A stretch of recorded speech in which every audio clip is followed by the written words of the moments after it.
súper importantes que han estado mencionando todos ustedes, ¿no? Vamos a encontrar a el tronco del encéfalo, al cerebelo, al diencéfalo y al cerebro, ¿no? Vamos a encontrar que el tronco del encéfalo va a ser lo que continúa después de la parte cervical, ¿no? La que tenemos justo entre las cervicales y nuestro cráneo.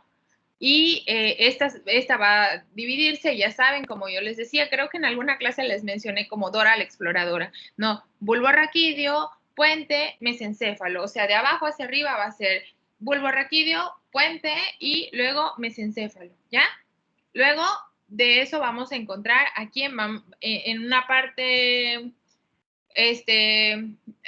posterior derecha vamos a encontrar el cerebelo y en la parte de donde va a estar todo el tronco del encéfalo, el cerebelo, y en una parte posterior, que ahorita lo vamos a ir viendo en las imágenes, vamos a encontrar al diencéfalo, que también va a estar dividido en qué? En el epitálamo, en el tálamo y en el hipotálamo, ¿no?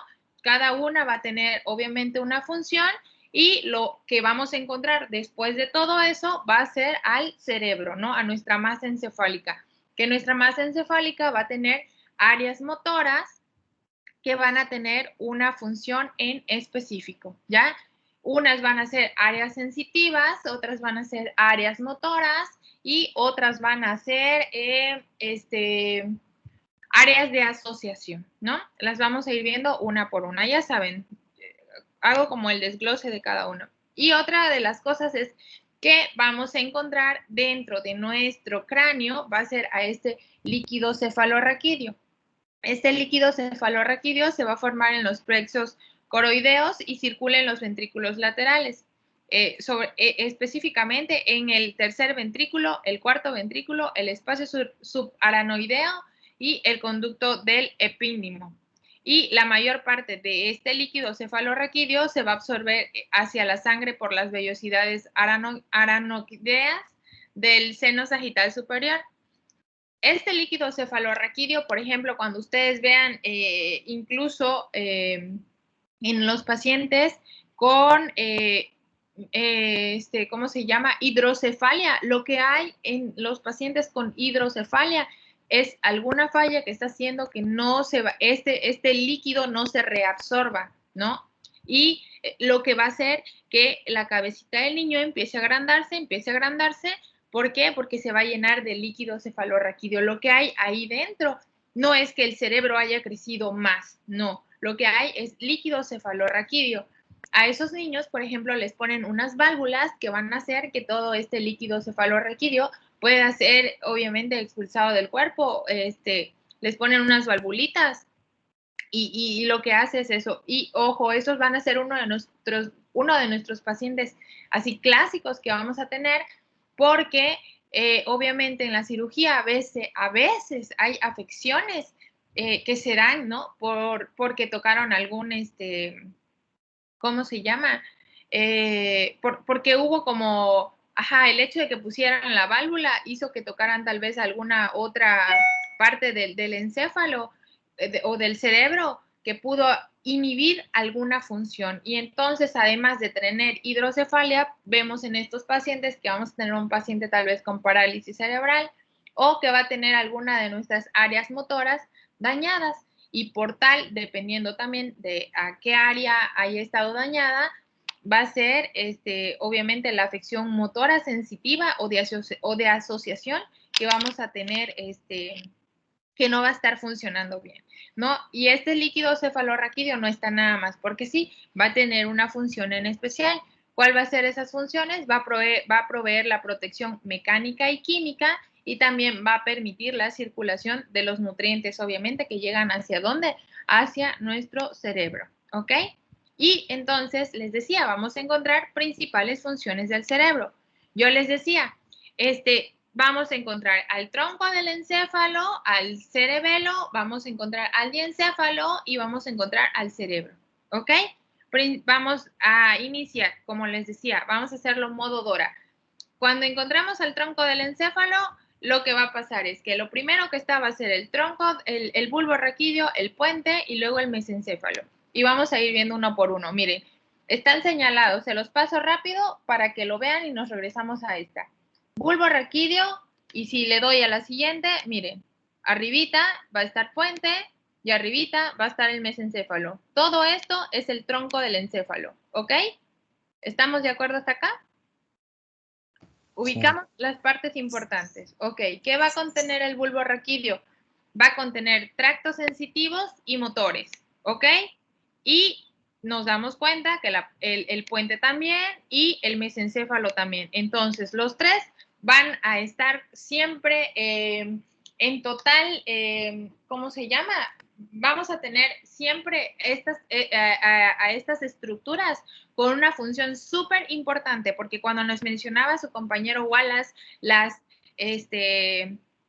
¿cómo se llama? Las vías motoras ascendentes, las vías descendentes, las vías sensitivas, ¿qué decíamos? Inicia en tal lado, sube por tal lado, llega al bulbo raquídeo o, dependiendo cuál haya sido el tracto, va a ser la función. Entonces, es importante que las identifiquemos para que sepamos cuando nosotros estemos diciendo, decusa, por ejemplo, por el asta posterior, sube por tal trayecto, llega al bulbo raquídeo, de ahí decusa o por ejemplo, llega su función hacia el cerebelo y hasta ahí es que se desencadena, por ejemplo, la respuesta motora, no sé, ¿no? Pero es importante que entonces tengamos en cuenta estos tres. Entonces, les decía, estos van a pertenecer al, van a pertenecer al tronco del encéfalo, ¿no? Y este va a ser el centro cardiovascular que regula el latido cardíaco y el diámetro de los vasos sanguíneos. El área de la ritmicidad vulvar, junto con la protuberancia y va a regular también a la respiración. Estructuras importantes que también tenemos que ver es que va a contener a esos núcleos o a esos ganglios, ¿no? Y va a tener al grácil, al cuneiforme, al gustativo, a los cocleares y a los vestibulares, ¿ya? Que es, los vestibulares, obviamente, como les puse aquí, son componentes de las vías sensitivas hacia el encéfalo. Otra de las cosas, antes de pasarme a otras cosas, es que aquí, si se dan cuenta, es como les decía, está nuestra parte de las cervicales, en donde está, ya va a empezar la médula espinal, y lo primero que vamos a tener arriba de eso va a ser a nuestro bulbo raquídeo. Cuando vimos los pares craneales, que está al final, por ejemplo, de estas presentaciones, vamos a ver quiénes van a salir de aquí, de dónde se van a originar, qué pares craneales. El par craneal, o sea, los últimos prácticamente, que va a ser el octavo, el noveno, el décimo, el onceavo y el onceavo y el doceavo, ¿no? Los últimos 5 pares craneales van a originarse de nuestro bulbo raquídeo, ¿ok?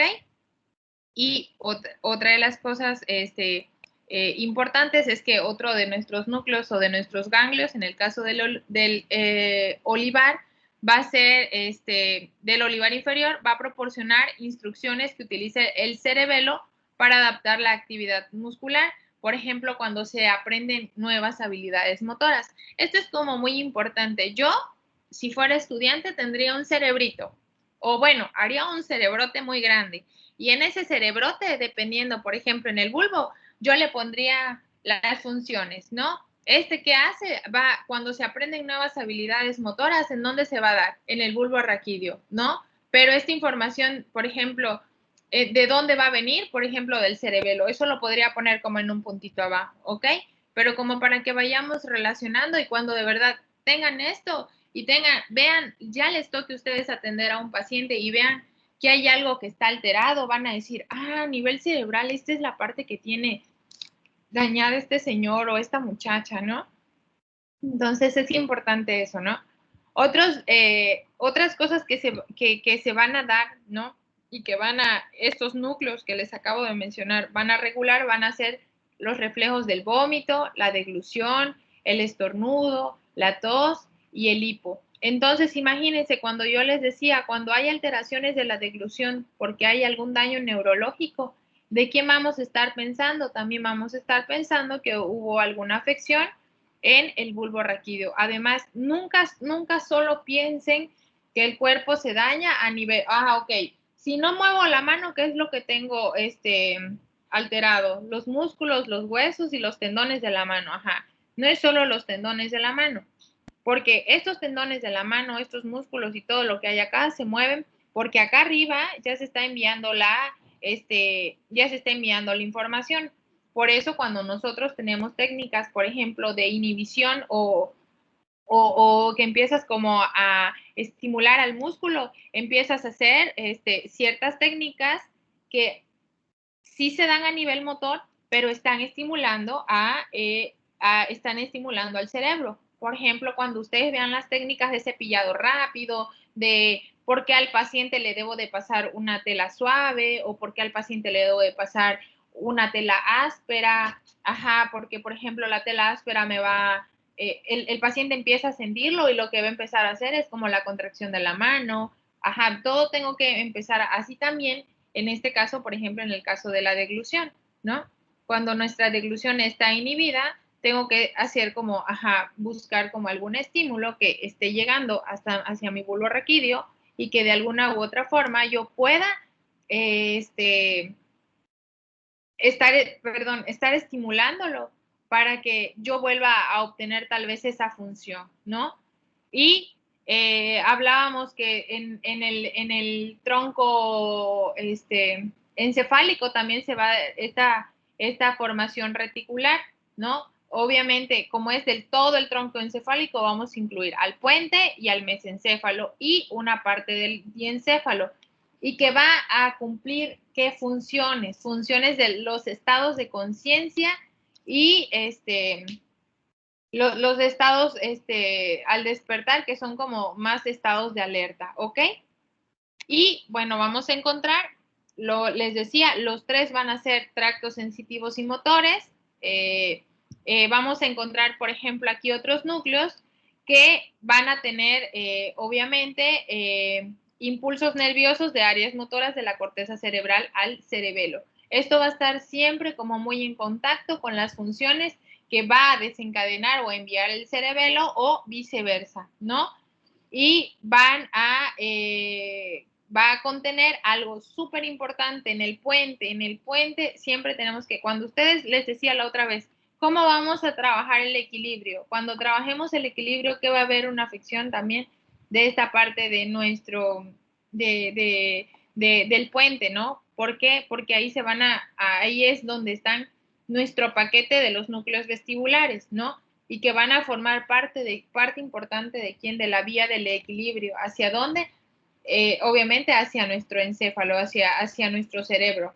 Y pues nosotros vamos a hacer somos parte de la piedra angular en los tratamientos del equilibrio. Así que es igual, si yo voy a poner una función importante, ¿qué va a hacer? Va a formar parte de la vía del equilibrio. ¿Con quién va a formar parte? Obviamente, si ustedes se dan cuenta en dónde está esa porción del puente, tendríamos que hacer mucho énfasis que va a tener mucha conexión cuando nosotros veamos oído, ¿no? Porque el oído, cuando veamos en el oído, ¿qué es lo que vamos a encontrar? Una estructura que nos va a generar el equilibrio, ¿no?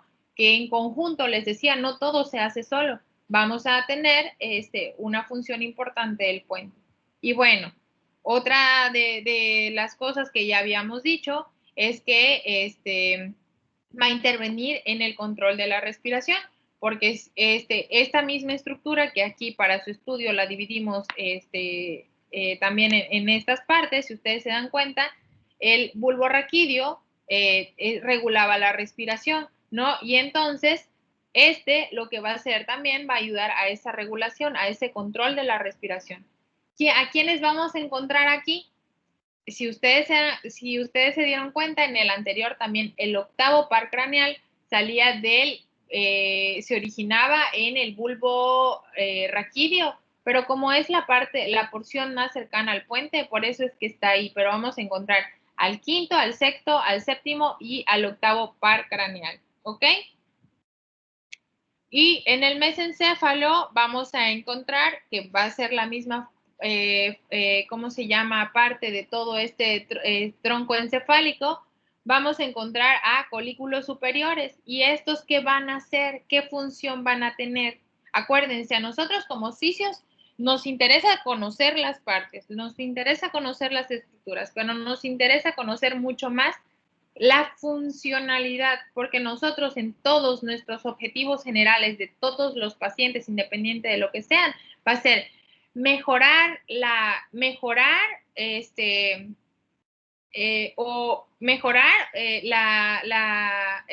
capacidad funcional, en este caso, ¿no? Del paciente, ¿no? ¿Para qué? Para que tenga una mejor calidad de vida y pueda desarrollarse en las actividades de la vida diaria, ¿no? En todas las cosas que hace. Pararse, comer, dormir, ir a trabajar, convivir con la familia, todo ese tipo de cosas las tenemos que integrar. No, a mí no me va a interesar solo que camine el paciente, a mí me va a interesar que camine para que pueda ir a su trabajo, que camine para que pueda ir a la cocina a buscar un vaso de agua, que hable para que tenga comunicación con otros. Si vive solo o así, o inclusive van a encontrar pacientes que cuando ustedes les pregunten, ajá, ¿qué es lo que le afecta? El paciente no te va a decir, me duele la rodilla, el paciente te va a decir, ay, pues antes iba yo a jugar, no sé, fútbol y ahora no lo puedo hacer. Está inhibida la función, incluso ni se está enfocando tanto en el dolor de la rodilla que tenga, ¿no? Entonces, aquí que vamos a encontrar, los colículos van a coordinar los movimientos de quién, de la cabeza, de los ojos, del tronco en respuesta a estímulos visuales. Ahora bien, ahorita que vemos los estímulos visuales, vamos a ver en las áreas motoras que les voy a señalar. Viene el cerebrito, no sé, ustedes lo vieron cuando estuvieron haciendo sus diapositivas, y viene el cerebrito con un montón de números. Vamos a ver esas áreas motoras. En específico, ya les mencioné al principio que tenemos a nuestras áreas motoras, a nuestras áreas sensitivas y vamos a tener a nuestras áreas de asociación. Todas estas, por ejemplo, una área sí va a ser, por ejemplo, la área motora hace que yo mueva la cabeza y también hace que yo mueva los ojos, ¿no? ¿Y quién va a estar también interviniendo ahí? Por ejemplo, el nervio ocular común, ¿no? Que va a estar haciendo que yo mueva los ojos, pero o el que genera la abducción de los ojos. Pero, por ejemplo, respuesta a estos estímulos visuales va a ser que yo haga un movimiento coordinado, como por ejemplo, yo agarro mi libreta y estoy, no sé, viendo, Gustavo, Julie, ajá, puedo leer, o del otro lado tengo a sus otros compañeros, entonces, ajá, yo puedo ir como leyendo toda esta información, o ustedes que van siguiendo las diapositivas, entonces ya estamos haciendo esa asociación, ¿no? Entonces, ¿en dónde se van a coordinar estos movimientos? En el mesencéfalo, ¿no? Obviamente habrá una área motora específica que va a ayudar a que estos movimientos y esta asociación se lleve a cabo. Vamos a encontrar también a colículos inferiores que van a coordinar también, obviamente, los movimientos de la cabeza, y los del tronco en respuesta a qué? A estímulos auditivos. Los superiores es a estímulos visuales y los inferiores nos van a ayudar a estímulos auditivos, ¿no? Aquí mencionaba Jessica la sustancia negra y mencionaba la sustancia gris. La mayor parte de la sustancia negra, al menos aquí, y del núcleo rojo van a contribuir a quién, a ese control de los movimientos, ¿no? ¿Con ayuda de quién? De esos folículos. Y aquí a quienes vamos a encontrar que se van a originar al tercero y al cuarto par craneal, ¿ok? Entonces, ya vimos a la primera parte, teníamos el tronco del encéfalo, bulbo raquídeo, puente y mesencéfalo. Ajá, entonces ahora, ¿qué viene? El cerebelo. Ya vimos la parte, si ustedes está marcado, se dieron cuenta, o sea, fuimos viendo como las partes, lo que está en naranjita. Ahora vamos a ver al cerebelo, ¿no? Y como mencionaba también ahorita Anaí y creo que Jimena, Shamari, no sé, las que expusieron hoy, es que no recuerdo quién era, pero Anaí sí, o sea, Anaí sí recuerdo, ¿no? Que habló como esta parte del cerebelo, se va a encontrar en la región posterior inferior, obviamente, de la cavidad craneal, como se ve en la imagen, y aquí es en donde vamos a encontrar también a los dos hemisferios. Aquí es en donde se va, está formado por, vamos a encontrar a dos hemisferios laterales y un vermis contraído en la parte medial.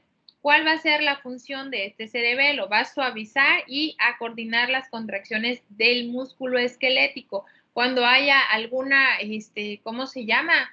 algún estímulo que va a estar aquí muy relacionado, obviamente el tono.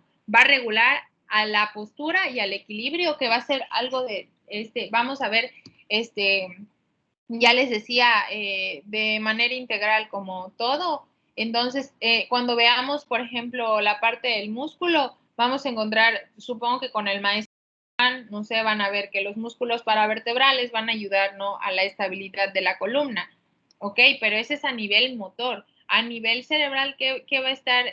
¿A quién vamos a tener? Vamos a tener al puente, ¿no?, que va a estar que va a estar sumamente relacionado a la coordinación y al equilibrio.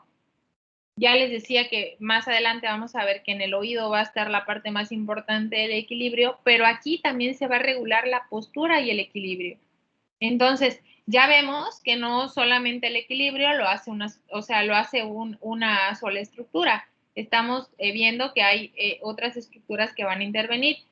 Y el cerebelo también va a ser probable que participe en procesos cognitivos y en el procesamiento del lenguaje. Cuando hablemos procesamiento del lenguaje, vamos a estar hablando que debe estar relacionado sumamente con el área de Broca y el área de Wernicke, ¿no? Y después vamos a encontrar al diencéfalo, que va a estar por el tálamo, conformado por el tálamo, el hipotálamo, ¿no? Y vemos aquí a las tres estructuras, ¿ok? El de color naranja va a ser el tálamo, nuestro hipotálamo va a ser lo más rosadito y lo más rojo va a ser el epitálamo, ¿no?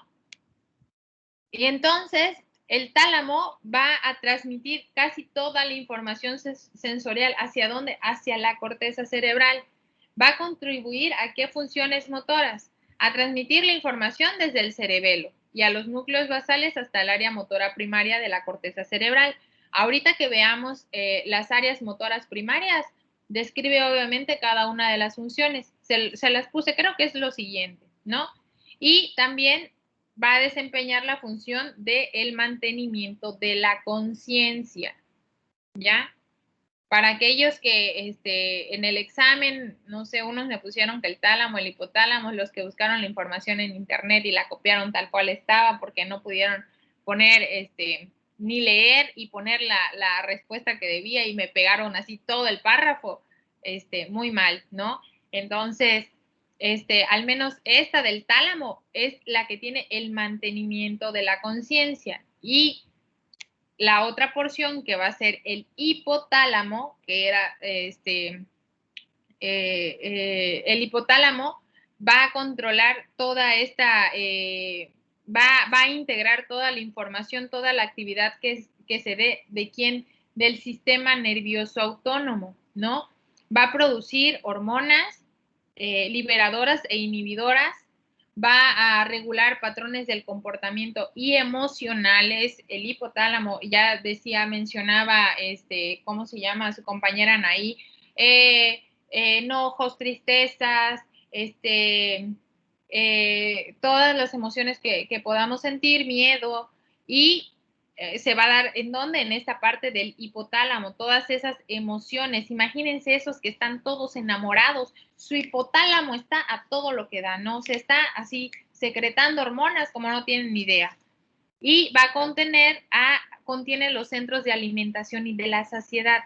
Se dieron cuenta que su compañera Anaí mencionó al hipotálamo y mencionaba toda esta parte del sistema nervioso autónomo que irrigaba, que de alguna u otra forma iba a tener el control sobre las vísceras, porque acá hablamos más de las vísceras. ¿Esto qué va a tener como función? Va a controlar, va a regular ¿a qué? A la saciedad, ¿no? Va a regular a la sed, va a regular el ritmo circadiano.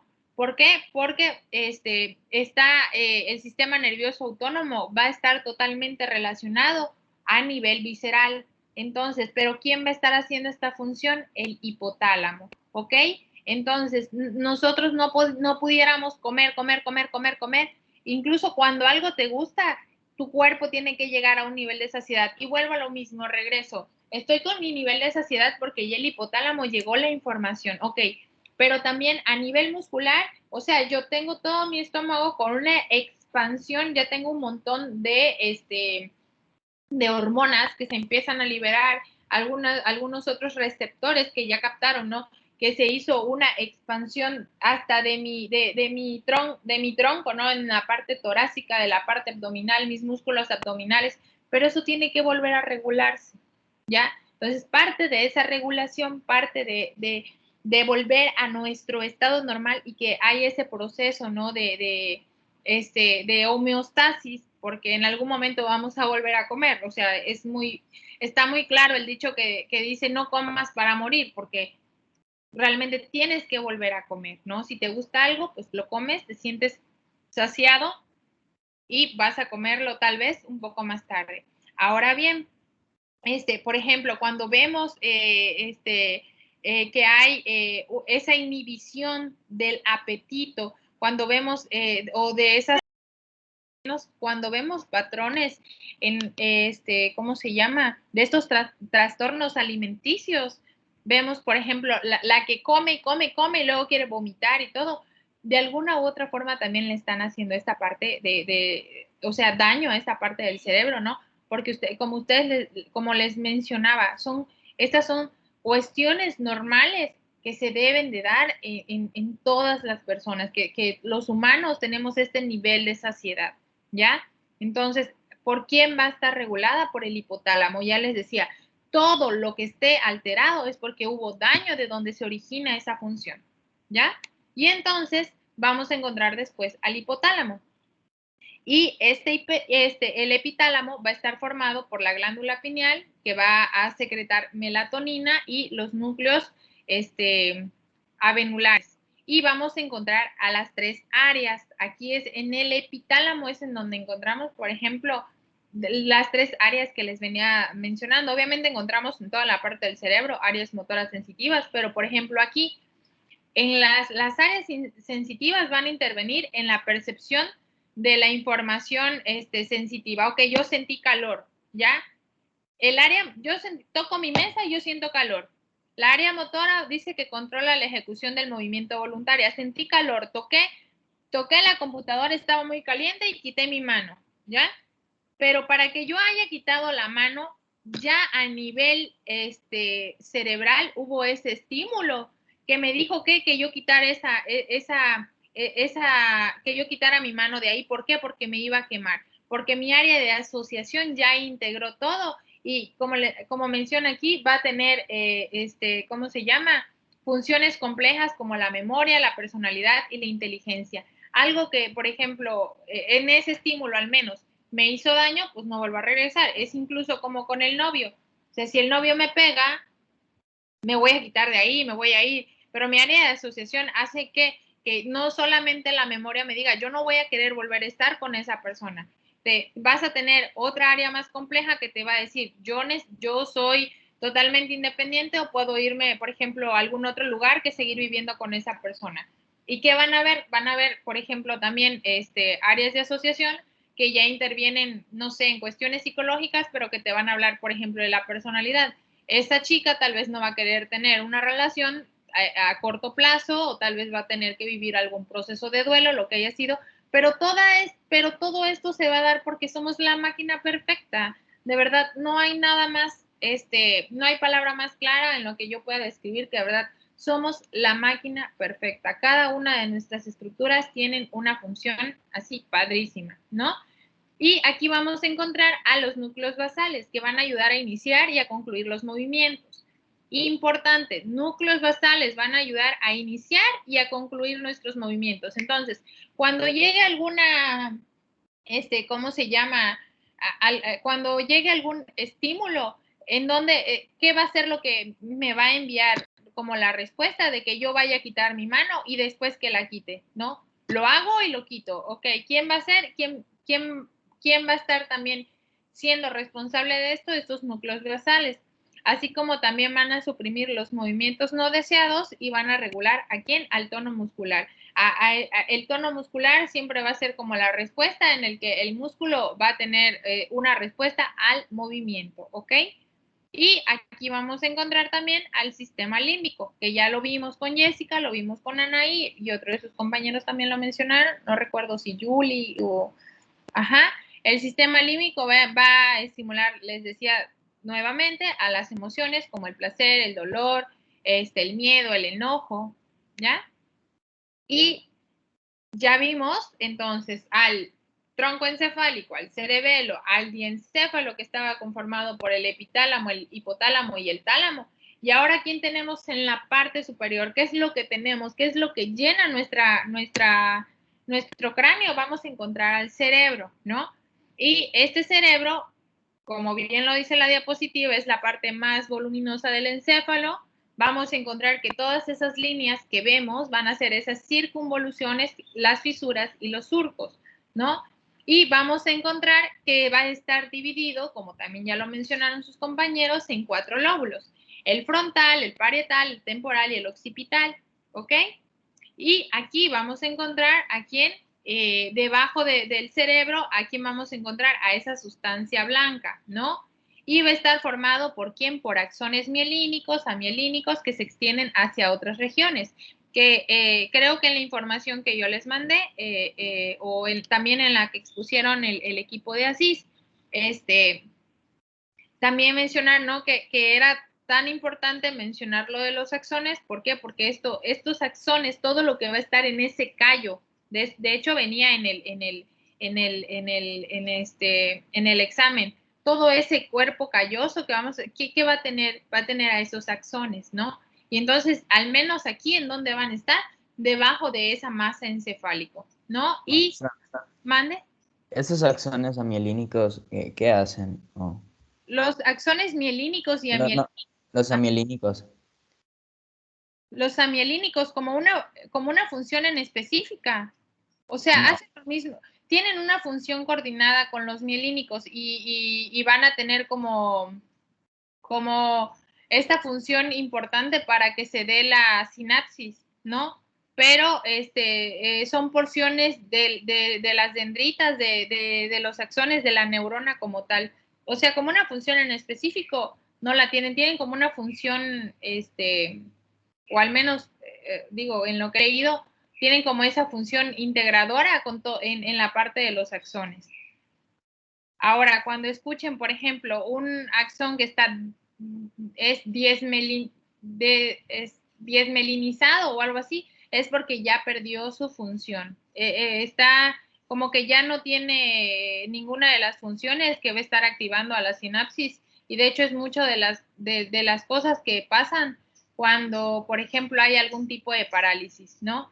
A nivel del axón hubo un daño y entonces está desmelinizado, pero los mielínicos y los amielínicos realizan como que una función en conjunto. Ok. Y bueno, les decía también que aquí está el sistema límbico, que va a rodear la parte superior del tronco del encéfalo y del cuerpo calloso, que ya hablábamos de los axones, y va a actuar también sobre los aspectos emocionales del comportamiento y la memoria. ¿Ok? Y otra de las cosas que vamos a encontrar aquí en el cerebro, así súper importantes y que lo mencionamos hace ratito, van a ser a esos ganglios basales, ¿no? Mencionábamos acá en la diapositiva que nuestros ganglios basales, creo que en alguna de las diapositivas mencionábamos a los ganglios basales, por eso igual se los puse. Vamos a encontrar que van a ser núcleos presentes en el hemisferio cerebral y van a ayudar, ¿no?, a iniciar y a finalizar los movimientos, así como a suprimir a los movimientos no deseados y a regular el tono muscular, lo que les acabo de mencionar, creo que es en la anterior. Y bueno, esto es como viendo la estructura de manera general de todas las partes del cerebro. ¿Vamos bien hasta aquí? Sí, maestra. Sí. Sí. Ok. Bueno, y entonces decíamos que íbamos a encontrar a 2 hemisferios, ¿no? O sea, ya lo vimos de manera general. Y vimos que teníamos 2 hemisferios, el hemisferio derecho y el hemisferio izquierdo, ¿ok? Y entonces, ¿cuáles van a ser nuestras funciones principales del hemisferio derecho? Va a recibir señales sensitivas somáticas desde los músculos de la mitad izquierda del cuerpo y quién los va y los controla. Decíamos que todas las respuestas, y lo mencionaba, ahí sí no recuerdo, no sé si fue quién, pero sí recuerdo que lo mencionaron, que toda la información, por ejemplo, del área motora cuando se recibe a nivel sensorial, lo que pasa del lado izquierdo, o sea, la respuesta de todas las respuestas motoras que estamos haciendo del lado derecho van a ser como estímulos del lado izquierdo, no a nivel cerebral, ¿no?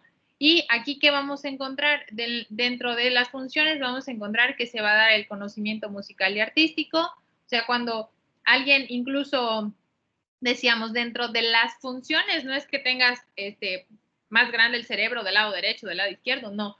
Quienes tengan, por ejemplo, ciertas habilidades que logren desarrollar, se van a dar, por ejemplo, ahorita, por ejemplo, en el conocimiento musical y artístico, una persona que tiene así como mucho más desarrollado el hemisferio derecho, tiene, por ejemplo, este tipo de habilidades.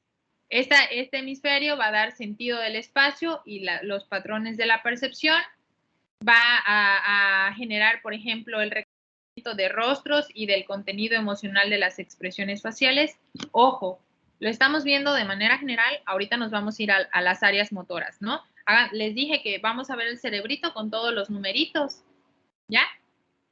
Y vamos a especificar como qué hace en cada parte del cerebro, pero si lo vemos como por hemisferio, en esta es en donde vamos a ver ese reconocimiento facial prácticamente, ¿no?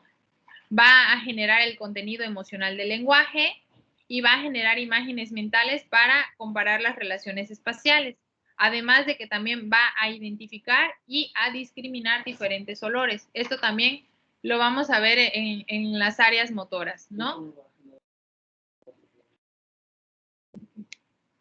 Y en el izquierdo vamos a encontrar las funciones que al menos aquí se va a dar que reciba señales sensitivas somáticas desde los músculos de la mitad derecha del cuerpo y los controla.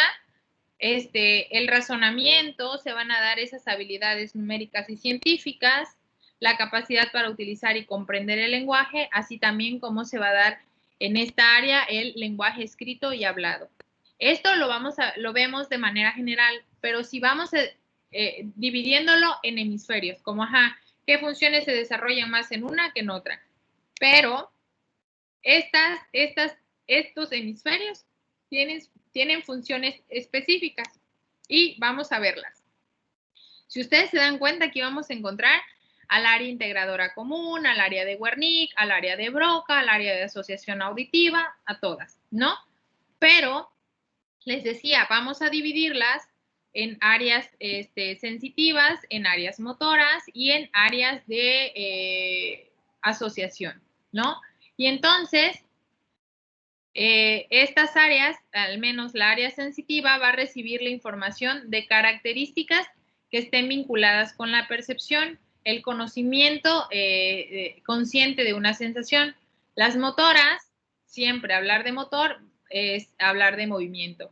Y las áreas de asociación van a hacer esa correlación de lo que haya habido en el área sensitiva, en el área motora, pero también en el área de la memoria, ¿no? Lo que decíamos, cuando ya hiciste una acción o cuando ya tocaste algo caliente, ya tienes como una percepción de lo que pasó antes y no vuelves a hacerlo, ¿no? Así como también de las emociones, porque hablábamos de que en los hemisferios se daba, por ejemplo, los reconocimientos faciales, veíamos, por ejemplo, cómo se integraba, por ejemplo, la lectura y la comprensión. Entonces, todo lo que hace nuestra área sensitiva y motora, que al menos también, por ejemplo, en la área, lo que va a permitir que nosotros seamos ese ser inteligente, ese ser congruente con las acciones y las acciones ¿cómo se llama? O sea, nuestras acciones y lo que hemos aprendido va a ser estas áreas de asociación. Y entonces, les puse acá, ¿qué vamos a encontrar? Áreas sensitivas más importantes, a las áreas sensitivas más importantes, a las áreas motoras y a las áreas de asociación, ¿ok? Entonces, en las áreas sensitivas, esto les va a servir mucho cuando vean neuro. Pueden tener su cerebrito, incluso, no sé, yo, por ejemplo, recuerdo esto haberlo, cuando lo vi, hicimos como un cerebro de plastilina y le metimos un montón así de cositas y Lo que hacíamos era como, en una actividad que hicimos fue así como, hacer todas las áreas motoras. Y entonces poníamos las áreas motoras en el cerebro con un palillito y en la parte de arriba traía la área motora. Y en el otro palillito también, por ejemplo, en la parte de atrás traía la función, ¿no? Y entonces así como que nos los aprendimos. Yo sé que no estamos en clases presenciales y eso también dificulta que pueda haber como esa interacción, pero bueno, trato de que la información sea, o sea, realmente como que como que digan, ah, bueno, esto nos va a servir de verdad para toda la carrera. Y bueno, en estas áreas sensitivas vamos a encontrar a la área somatosensitiva primaria, ¿ya? Esta va a recibir impulsos nerviosos, por ejemplo, de tacto, de presión, de vibración, de prurito, cosquillas, temperatura, frío, calor, todo lo que sea a través de la percepción. Pero hay algo importante que debo de mencionar aquí. Las áreas primarias, al menos en la primaria motora y en la primaria somatosensitiva, hay algo que se llama, en la somatosensitiva se llama homúnculo sensitivo, en la motora se llama homúnculo motor. ¿Qué hace este homúnculo motor? Hagan de cuenta que es un mapita que tiene nuestro, así como un mapita que hubiera en nuestro cerebro que permite distinguir en dónde se origina la sensación. Es decir, por ejemplo, ok, toqué lo caliente, pero lo toqué con el dedo o sea, con mis falanges, con los dedos de mis manos. Pero si yo aplasté algo, un clavo, y me lastima, mi área somatosensitiva primaria, enseguida a través de ese homúnculo sensitivo, fue en el pie y, levanto el pie. Entonces, si algo me lastimó en el pie, yo quito mi pie. Ya saben, no lo dejo. Entonces, ¿qué es lo que hace que se pueda distinguir en dónde fue la sensación? O, me picó un mosquito en la espalda, el homúnculo sensitivo. Pero ¿quién la está integrando? ¿Quién la está integrando? ¿Quién está recibiendo ese estímulo?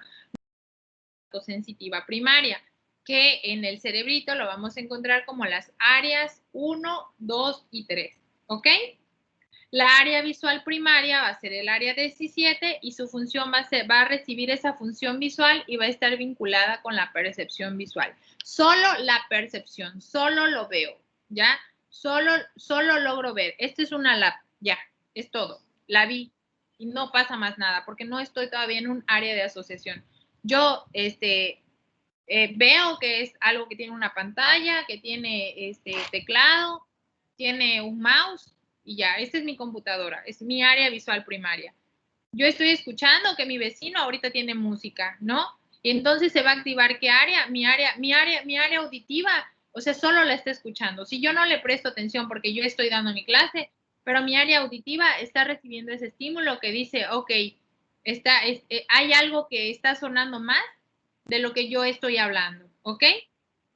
Y vamos a encontrar a el área gustativa, por ejemplo, que les decía, ya nuestros, ¿cómo se llama? Nuestros pares craneales, al menos algunos son mixtos y van a ser sensitivos y motores, pero dentro de los sensitivos vamos a poder distinguir los sabores, ¿no? Entonces pruebo algo salado, pruebo algo dulce, pero, o sea, es solo el sentir el sabor, listo, ¿no? O sea, es más, no puedo decir es salado, es dulce, solo es un sabor, ¿ya? En el área gustativa primaria, que va a ser el área 43, es solo un sabor. No sé si es salado, no sé si es dulce, porque en la vida, imagínense, uno cuando es bebé te dan salado y tú no sabes ni qué es salado. Tú sabes qué es salado cuando te dicen que es salado. Para ti es un sabor. Si te dan dulce, también es un sabor. Tú no sabes qué es dulce, porque además algo también que pasa es que nosotros cuando nacemos, y de hecho cuando ustedes vean estimulación temprana, intervención temprana, se van a dar cuenta que a esos pacientes pequeños los educamos. A los pacientes que ya tuvieron la función y la perdieron, los reeducamos. Educar, reeducar, ¿no? Entonces ellos no saben el sabor. Entonces, pero ¿qué es lo que pasa? Nuestra área gustativa primaria, que va a ser el área 43, va a ser aquella que va a estar recibiendo este estímulo. Y en la área olfativa primaria, que va a ser, obviamente, pues va a estar relacionada con la percepción de los olores. Si no, tú nunca has olido, o bueno, no sabes tú qué es una pizza, pero por ejemplo traen a la pizza y hueles y dices, oye, huele muy rico, o cuando tú vas a algún restaurante y no has probado algún platillo, hueles el platillo, pero no sabes qué es, o cuando vas al área de perfumería y te dan un perfume nuevo que acaba de sacar, no sé, de Hugo Boss, de lo que sea, lo hueles y dices, qué padrísimo, pero no sabes, incluso no sabes ni qué perfume es, solo es recibir el estímulo, ¿no? ¿Cómo se llama? Se va a dar ¿en dónde? En el área olfativa, pero solamente aquí es la percepción, ¿ok? ¿Qué va a pasar después? Vamos a tener una área motora, ¿no? Y que, como les decía, en esta área motora vamos a encontrar, si allá teníamos al homúnculo sensitivo, aquí tenemos al homúnculo motor, ¿no? ¿Y qué va a pasar? Lo único es que, por ejemplo, aquí es donde se realizan las contracciones voluntarias, ¿no? Tenemos, yo quiero, por ejemplo, flexionar mi brazo, lo flexiono, ¿ok? Yo flexiono mi brazo, o sea, es algo, pero ¿cómo sé que es mi brazo? Porque mi homúnculo motor tiene ese mapita que dice, estoy enviando alguna señal para el miembro superior, ¿ok? Si yo quiero contraerlo, lo contraigo para ver el bíceps y también qué es lo que está pasando, estoy mandando una acción voluntaria. Pero ¿quién la está controlando? Mi área motora primaria. Obviamente, ahorita que veamos las áreas de asociación, pues vamos a ver cómo se integra la información, ¿no? Y otra de las cosas que hablamos en los temas de exposición es que hablamos de las áreas de lenguaje, ¿no? Vimos a estas áreas de lenguaje que en este caso una de las más importantes que la van a tener como siempre, el paciente para el paciente va a ser el área de Broca. Y en esta área de Broca que vamos a encontrar el habla y la comprensión, ¿no? Pero obviamente en el área sensitiva vamos a poder, estamos escuchando un estímulo y podemos crear una respuesta. Pero aquí vamos, el área de Broca, lo que nos va a permitir va a ser como, hablar y comprender. Ya les decía, cuando hay alguna afección, que hubo algún evento vascular cerebral, esta área es una de las que se ve dañada, ¿no? Y esta área, por ejemplo, va a estar encargada en la planificación y producción de la palabra, ¿no? Y cómo se va a dar, por ejemplo, lo puse así como 1, 2, 3, 4.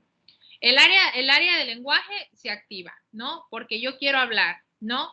Pero ¿qué va a pasar? Envío una respuesta, como estamos hablando del área motora, yo ya tengo el pensamiento, yo quiero decirle, hola chicos, ok, quiero decirlo, yo ya lo tengo acá. ¿Cómo lo expreso? Mi área motora tiene que hacer su trabajo, entonces, a través de la laringe, la faringe y la boca, que en algún momento van a hacer que yo pueda pronunciar, ¿no? O sea, que yo tenga una voz, ¿no? Obviamente hablando de que nuestras cuerdas vocales estén sanas también. Vamos a enviar ese estímulo motor para que yo abra, cierre la boca y se produzca un sonido, ¿no? Y entonces, cuando yo estoy enviando eso, mi laringe, si ustedes hablan, por ejemplo, están hablando, se van a dar cuenta que hay una contracción de los músculos de la cara, de la boca, de la lengua, ¿cómo se llama? De los músculos del cuello, ¿no? Y entonces estamos enviando toda una contracción. Esta información de dónde se envió, obviamente, del área motora, se envió del área sensitiva, que produce, por ejemplo, el pensamiento y hacia dónde vamos, hacia el área de Broca, pero esta área de Broca le envía ¿a quién? A esa área motora primaria. Y la área motora primaria lo que va a hacer es obviamente desencadenar toda la contracción de los músculos, pero además para que yo pueda hablar, como la maestra de Marta todo el tiempo está hablando y no se cansa de hablar y parece que ni se le ve el aire, entonces imagínense, mis músculos respiratorios están, abre y cierra, mi capacidad torácica se abre y se cierra, hay un ingreso del aire y también hay una expulsión del aire a través, ¿no?, de la inhalación y la exhalación, ¿no? Entonces, integradas, mi laringe, faringe, boca, músculos respiratorios y las cuerdas bucales, yo puedo decirles, hola chicos, ¿ya? Entonces, ya vimos a nuestra área motora y a nuestra área sensitiva. Y ahora vamos a empezar con nuestras áreas de asociación. Ok, esas áreas de asociación, al menos las 5 y las 7, van a determinar, va a ser la área de asociación somatosensitiva y va a determinar la forma y la textura exacta de un objeto sin verlo. ¿Ok? Establecer la orientación de un objeto respecto a otro cuando los toca y tener la conciencia de la relación de las distintas partes del cuerpo, ¿no? Y va al almacenamiento de experiencias sensoriales previas que le permite comparar sensaciones actuales con sensaciones pasadas. Hace rato les decía yo, cuando teníamos a nuestra área sensitiva, hasta a nuestra área sensitiva visual, ¿no? Cuando la veía, yo les decía, esta es una computadora, tiene una pantalla, tiene un teclado, tiene un mouse. Si yo estoy con los ojos cerrados, yo cierro los ojos y me dicen, estoy en un programa de esos donde les hacen bromas y tú estás con todo el miedo del mundo, ajá, metiendo la mano y no sabes ni qué es. Pero llegas y entonces tocas y dices, ay, tengo miedo, ok, pero, tiene un teclado, pero tiene pantalla, es una computadora, o sea, no tengo por qué tener miedo, ok, sí, pero ¿qué pasó? Tu área de asociación somatosensitiva ya hizo esa relación del área sensitiva y del área motora. ¿Por qué el área sensitiva y el área motora? Porque aunque tú no lo hayas visto, tienes una conciencia y les decía, está en la memoria, ¿ok? Pero yo además toqué, entonces mi área motora también hizo una función. ¿Y qué hizo la integración? Esta área de asociación, la área 5 y 7 integró que lo que yo no veía, pero en mi memoria ya estaba, pero yo tocaba y dije, es una computadora, ¿no? Y ahora el área visual también que va a ser el área 18 y 19, va a relacionar, por ejemplo, experiencias visuales presentes y pasadas, además de lo impredecible para reconocer y evaluar lo que se ve.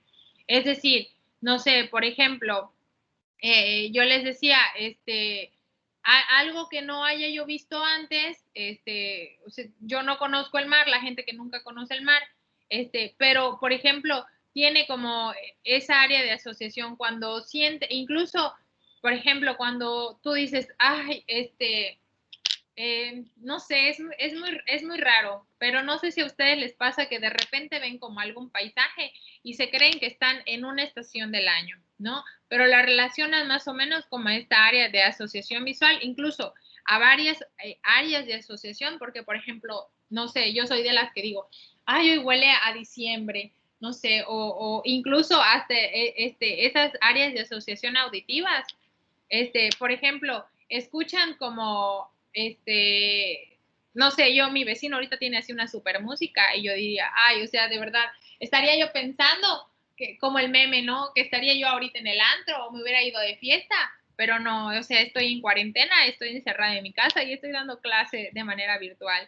Mi cuerpo está aquí, pero mi mente está, por ejemplo, está de fiesta en la playa, ¿no? Pero todas mis áreas de asociación, al menos ahorita, por ejemplo, la visual, la auditiva, me están diciendo, ok, hacia dónde me trasladé, ¿no? Pero es un área de asociación que yo puedo hacer porque yo ya tuve un conocimiento previo, yo ya estuve allá, yo no puedo decirles, por ejemplo, oigan, sé que se siente, o sea, por ejemplo, no sé, yo nunca he ido a Disney y entonces yo no puedo decirles cómo se siente, es algo que no, sensitivamente, motormente, de ninguna forma yo puedo asociarles una experiencia porque nunca he estado ahí. Así también como, por ejemplo, al menos vemos el área de reconocimiento facial, dice que almacena información sobre los rostros y permite reconocer al individuo por su cara.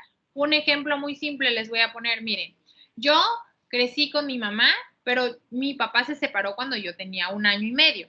Entonces yo no conozco a mi papá físicamente, o sea, nunca lo he tenido enfrente, pero yo cuando llego a mi casa veo la foto de mi mamá cuando se casó con mi papá y veo los álbumes de cuando lo de su fiesta y todo el show y nunca lo he visto. Y entonces yo digo, ok, si yo voy a Guadalajara y en algún momento por X o Y sin ir a buscarlo veo a una persona, tal vez puedo yo decir, ay, o sea, puedo reconocerlo, puedo decir es mi papá. Claro, tal vez no tanto porque ya ha cambiado un montón. Yo tengo 27 años y entonces pues tal vez mi papá, o sea, digo, ya sea muy diferente a la foto, pero en algún momento, o sea, sí tendrá algún rasgo con el cual yo pueda identificarlo.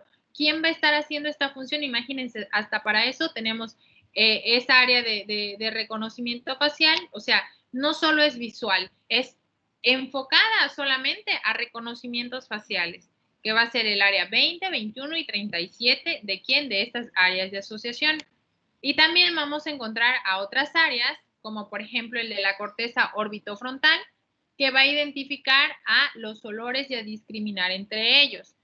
Ya les decía hace rato, ustedes pueden distinguir cuando algo huele rico, cuando algo huele feo, cuando es el olor de una comida que les gusta y ya previamente, o sea, habían dicho que yo ya comí esto, por ejemplo, me gusta mucho cómo huele el mole y entonces por eso voy a volver a comer el mole, pero ¿qué es la primera sensación que me dio cuando yo llegué a ese lugar para pedir el mole? Porque sentí el olor y me gustó, pero ya la asocié y ya antes lo había olido. Si yo no tenía, y ya me habían dicho además que era mole. Entonces, en la memoria, en la asociación y por el olfato, yo puedo distinguir que esa comida era mole. Y ahora, el área de Wernicke, decíamos, área de Wernicke y área de Broca, muy, muy, muy relacionadas. ¿Quién va a ser mi área de Wernicke? El área 22 y la 39 y la 40, ¿no? Y esta se va a activar cuando se activa, cuando las palabras, por ejemplo, se traducen en pensamientos. Ya no solo es hablar. Mi área de Broca me va a decir, les decía la otra vez, pajarito azul canta, no así, no. Y entonces, por ejemplo, el área de Wernicke la traduce a pensamientos, a frases, ¿no? La integra de una manera, ok, los pajaritos, los pajaritos son azules y pero, ajá, entonces como que con una estructura más, con una estructura más elocuente, ¿no? Ya a través de esta área de asociación. Y además me va a permitir, la otra área me permite expresarlo, pero tal vez me diga, no sé, galleta, videojuego, lapicero, computadora, ¿no? O sea, es lo único que me va a decir y no tiene nada que ver. El área de Wernicke va a permitir que yo diga, ah, o sea, estoy aquí frente a mi computadora, puedo estarme comiendo unas galletas durante yo estoy dando la clase, pero ya estoy formulando frases, oraciones, pensamientos de una forma más integrada, ¿no?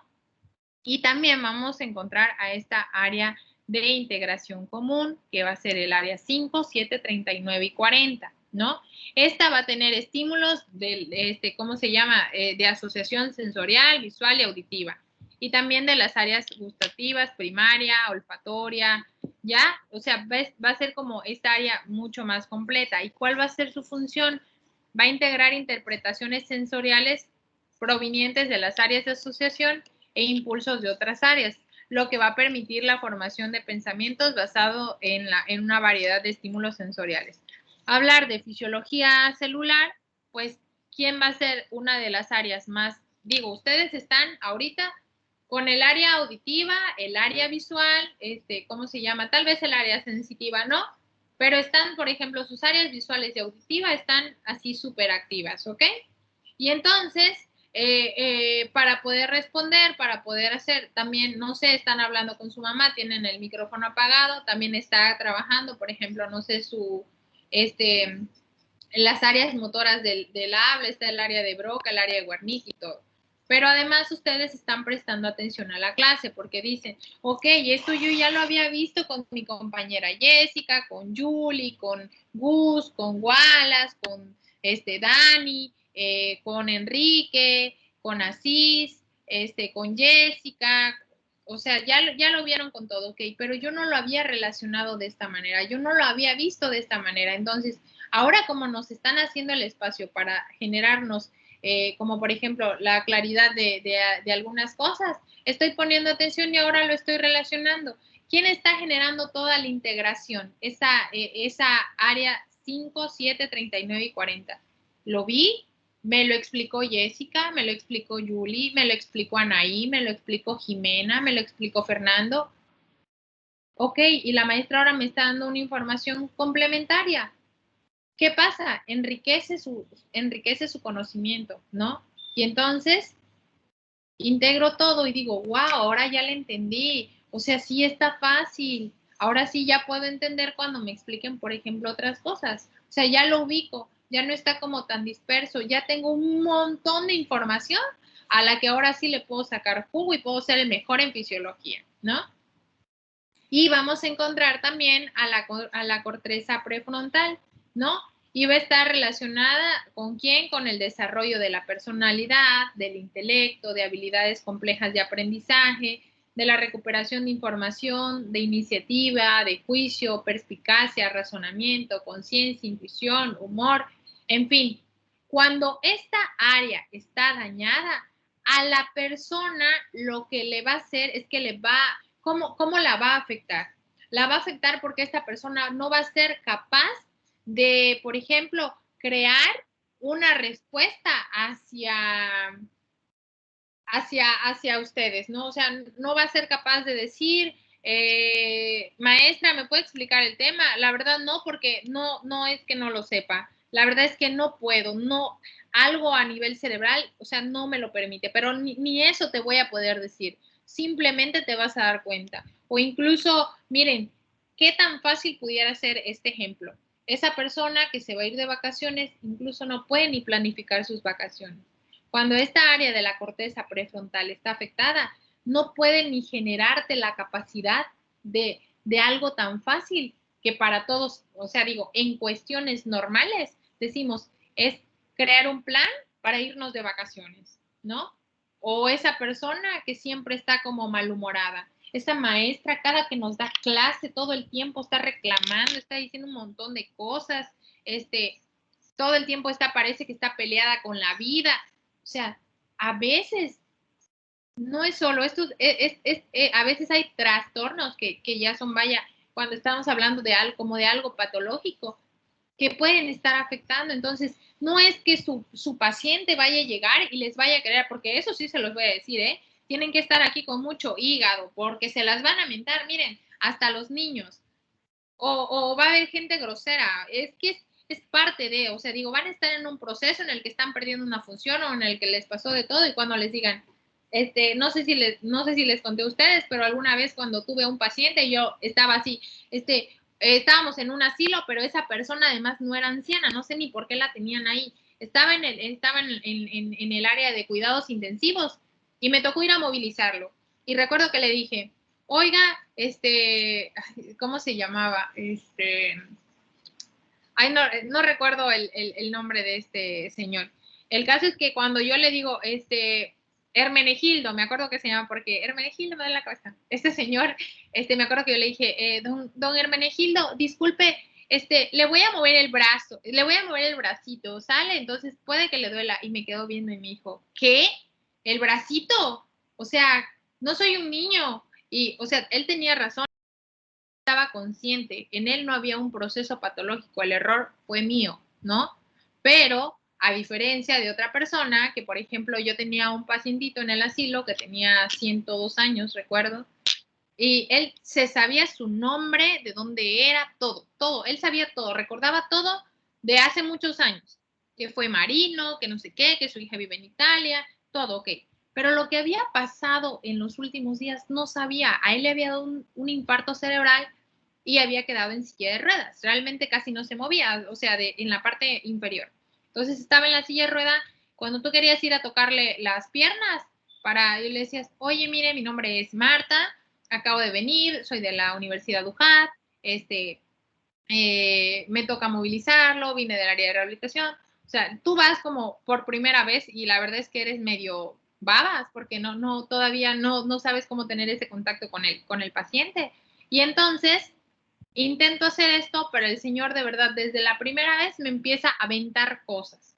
Se traía en su bata, porque traen como una bata, traía una manzana y me acuerdo que así me la estrelló aquí así en la cara y yo me saqué súper de onda y dije, ¿qué onda con este señor? Y yo así como que me dio miedo y yo no, pero además me decían, estos 10 pacientes los atiendes, o sea, a los 10.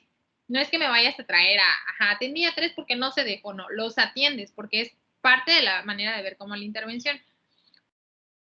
Ya le había dado un infarto cerebral. Y entonces este señor, cuando yo empiezo a evaluarlo, me doy cuenta de esto. O sea, parte de su conciencia estaba íntegra, ¿no? La memoria estaba íntegra, pero la memoria de sus primeros años de vida, no sé, hasta los 60 años tal vez. Pero lo que pasó después de eso, él ya no se acordaba. Incluso, o sea, les digo, sabía cuántos años tenía, pero lo que pasó en ese lapso de los 60 a los 102 que tenía, que es la mitad de su vida, no sabía ni qué había pasado, pero porque ya hubo un daño cerebral. Incluso cuando él iba a hacer cosas, por ejemplo, allá hay como horarios para cambios de pañales, para horarios de comida. Este señor, por ejemplo, no medía, todos los pacientitos allá les dicen, primero comen y luego toman sus medicamentos para no generar daños a nivel, ¿cómo se llama?, intestinal ni nada. Y este señor ni al caso, o sea, no comía los medicamentos, porque, por ejemplo, hay medicamentos que, por ejemplo, les daban, o sea, él quería tomarse los medicamentos, pero no entendía, y no es que de verdad, no es que no entienda, perdón, o sea, la idea es que no puede estructurar esta parte que sea como elocuente, congruente, no puede generar todo eso que es como más rico en el cerebro de integrar toda la información, pero su área de la corteza prefrontal de verdad está muy, muy dañada y son de las cosas que ustedes tienen que entender, ¿no?, con los pacientes. Y otra área de asociación que vamos a encontrar son las dos últimas, va a ser el área premotora, que va a ser el área 6, y va a estar relacionada con la actividad motora aprendida y compleja y secuencial. En este caso, podríamos estar hablando, ¿no?, de actividades que nosotros realizamos. No sé, casi la mayoría de las actividades de la vida diaria. Y las áreas del campo ocular frontal, que va a ser las del área 8, va a controlar los movimientos de seguimiento voluntario del ojo. Es lo que les decía. Hace rato ya, solo lo vi. Listo. Mi área motora también lo integró y mi área motora puede decir que yo mueva los ojos y todo lo que quiera hacia todos lados. Ok. Pero cuando yo estoy leyendo, al menos nosotros que leemos, por ejemplo, de izquierda a derecha, ¿quién va a integrar esa información? Nuestra área del campo ocular frontal, que va a ser el área 8. Entonces, estas van a ser nuestras áreas más importantes con las funciones primordiales, esenciales, y que van a desencadenar muchas de nuestras funciones, ¿cómo se llama? De manera íntegra, ¿no? Y bueno, nos queda muy poco tiempo, pero además no es como mucho. Son los nervios craneales. Yo les puse en cada uno de los nervios craneales. Obviamente, en el primero va a ser el olfatorio. Su función principal va a ser el olfato. Estos ya los vimos con su compañera, con sus compañeros. Creo que sí, con ella sí fue Jessica. Y vamos a ver que este es totalmente sensitivo, ¿no? ¿Cuál va a ser su función? El olfato. El óptico va a ser la visión. Ya todos estos tenemos que irlos integrando, ¿no?, a nuestras áreas motoras. Cada uno va a tener como su función. Ya vimos de dónde se originaban, a dónde llegaban, el trayecto, ¿no? La función del motor ocular común va a tener dos funciones. Decíamos que no es mixto, es solo motor, pero va a tener algo somático y va a ser motor autónomo, ¿no? ¿Y de qué se va a encargar? ¿Cuál va a ser su función principal? El movimiento del párpado superior y del globo ocular, de la acomodación del cristalino para la visión cercana y de la constricción de la pupila, ¿no? De cuando se cierra y se abre, ¿no? Y aquí vemos, o sea, puse la imagen del nervio ocular motor, del nervio troclear y del nervio del sexto par craneal, ¿no? Y vamos a encontrar al cuarto par craneal, que es totalmente motor y se va a encargar de ¿qué? Del movimiento del globo ocular. Acuérdense, este solamente se encarga del movimiento del globo ocular. Sin embargo, en el sexto, que por aquí esta bibliografía lo llama como abducens, es justamente porque hace que haya una abducción, como decía su compañera, o sea, que podamos ver hacia las vistas laterales, ¿no? Y al menos el trigémino va a ser sensitivo y motor. En el sensitivo vemos que va a tener conduce a impulsos sensacionales táctiles, dolorosos, térmicos del cuero cabelludo, la cara y la cavidad oral, incluidos obviamente dientes y 2/3 anteriores de la lengua, que es lo que les decía cuando les explicaba lo de los sabores y lo de las pruebas, ¿no? Y el motor, que es, se va a encargar de la masticación y el control del músculo del oído medio. Y bueno, esta es la imagen, ¿no? del nervio trigémino, de dónde se origina y hacia dónde llega, hacia dónde irriga.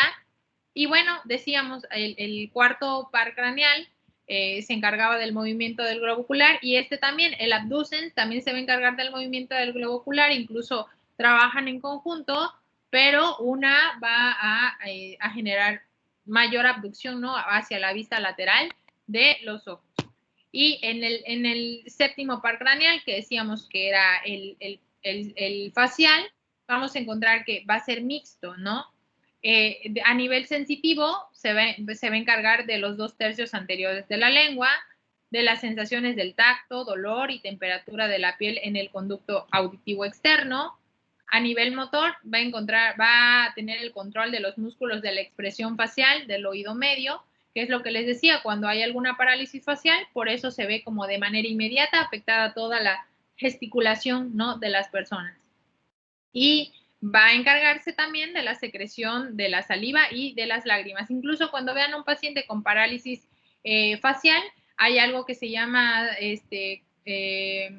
hay un signo que se llama el signo de lágrima de cocodrilo, porque todo el tiempo el paciente va a estar como que el ojo le está llorando, ¿no? Pero es por esto, porque hubo una afección del nervio facial, ¿no?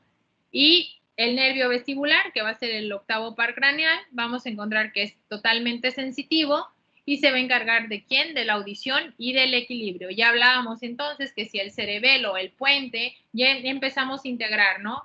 Ahora, ¿quién va a estar de los nervios? ¿Quién va a estar incluidos totalmente en el equilibrio? El nervio vestibulococlear. Y el nervio glosofaringeo, vamos a encontrar que va a ser sensitivo y motor, o sea, es decir, que también va a ser mixto. ¿Y se va a encargar de quién? Del gusto del tercio posterior de la lengua, de la propiocepción de algunos músculos de la deglución, del control de la presión arterial, de las sensaciones del tacto, del dolor, la temperatura de la piel del oído externo y la porción superior de la faringe. ¿Y qué va a hacer a nivel motor? Va a ayudar a la deglución y también va a ayudar ¿a quién? A la secreción de la saliva, ¿no? Y el nervio vago, que es el 10º, también va a ser mixto y va a tener una función sensitiva y una función motora. ¿Y qué va a encargarse de qué? Del gusto del epiglotis, propiocepción de los músculos de las fauces y de la caja bucal, del control de la presión arterial, sensaciones también de tacto, dolor, temperatura y de la piel del oído externo y sensaciones provenientes de vísceras torácicas y abdominales. A nivel motor se va a encargar de la deglución, de la tos y del habla, así como también se va a encargar de la motilidad y secreción de órganos gastrointestinales, de la constricción de las vías respiratorias y va a ayudar a disminuir la frecuencia cardíaca. Entonces, si hablamos de la disminución de la frecuencia cardíaca, ¿con qué parte del cerebro también va a estar junto con el bulbo raquídeo y con el puente? Va a estar totalmente asociada, ¿no? Para esa función. El 11º va a ser totalmente motor y se va a encargar ¿de quién? Del movimiento de la cabeza y ¿de quién? De la cintura escapular, ¿no? Y el 12º es totalmente motor y se va a encargar ¿de quién? De la palabra, de la manipulación de los alimentos y de la deglución. Entonces, también va a estar cuando veamos alguna afección del área de Wernicke, del área de Broca, pero si a nivel motor hay como algo que no me permita tanto, no va a ser exactamente los músculos faciales. Yo les decía, en los músculos faciales la masticación no se ve afectada, pero la manipulación de los alimentos y de la deglución sí lo vamos a ver ¿en qué? En el nervio hipogloso, cuando hay alguna afección del nervio hipogloso. Y pues ya, creo que son las 10, me pasé tantito. No sé qué les haya parecido esto.